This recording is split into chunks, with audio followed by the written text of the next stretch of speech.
This statement is taken from DAWN News being regarded at the rate of 80 WPM start.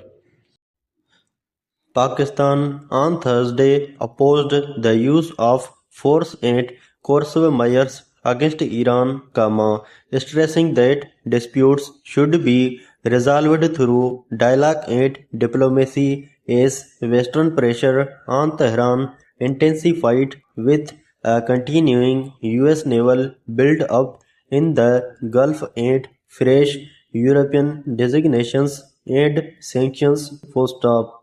The position was conveyed through official engagements and public statements, including a telephone call between Prime Minister Shehbaz Sharif and Iranian President Masoud Pezeshkian, contacts between the two foreign ministers, and remarks by the Foreign Office spokesperson, full stop.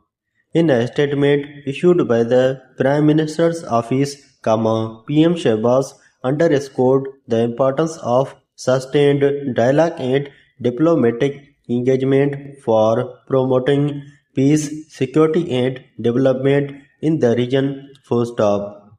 Separately, the Foreign Office said Deputy Prime Minister and Foreign Minister Ishaq Dar spoke with his Iranian counterpart Abbas Araghchi, expressing concern over the evolving situation and reiterating that dialogue and diplomacy remained the only viable way forward. Full stop.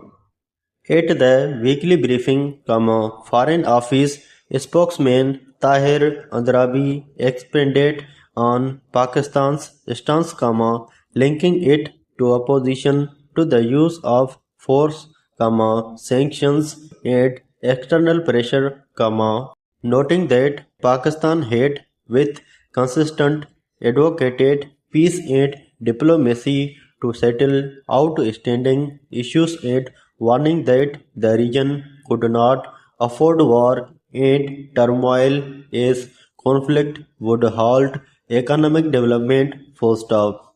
He added that Pakistan opposed coercive measures against Iran and interference in its internal affairs, supporting multilateral efforts anchored in international law, including UN Security Council resolutions, and a recent UN Human Rights Council resolution on Iran that opposed the use of force. Full stop.